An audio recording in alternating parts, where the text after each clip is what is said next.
What I wish I knew about engaging quiet students.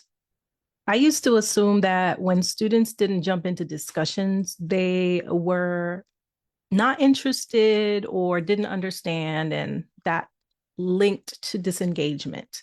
But what I wish I knew earlier is that giving students time to think before they talk, for example, can completely shift participation. So, what I do now is I build in 2 to 3 minutes of quiet writing time before any discussion. This is now a part of every classroom conversation that we have. I even changed my turn in talks to think turn talks. Everyone gets a few minutes to write or jot down their thoughts before they share with a partner or before they share with the whole group. And at first, this kind of felt small, but what I started noticing was it really had a big impact. Some of the quietest students who would used to maybe avoid eye contact or not even want to share out, they were more confident in speaking up because they had an opportunity to organize and really shape their thinking.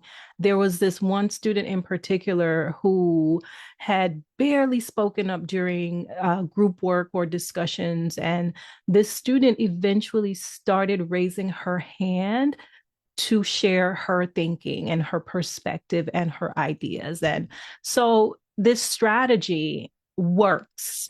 And it works because it honors different types of processing styles.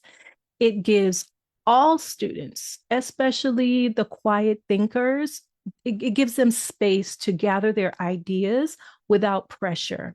And it also keeps their responses more focused and more grounded, which has actually deepened the quality of classroom conversations overall.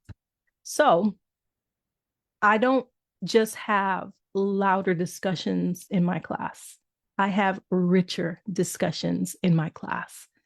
And that's where equity in who is speaking becomes evident. And again, there's more confidence in the room because students have had time to prepare. So if this spoke to you, just know that you don't have to force participation to foster engagement. Sometimes the quietest spaces creates the loudest breakthroughs. So giving your students time to think isn't taking time away from learning. It's actually making space for it.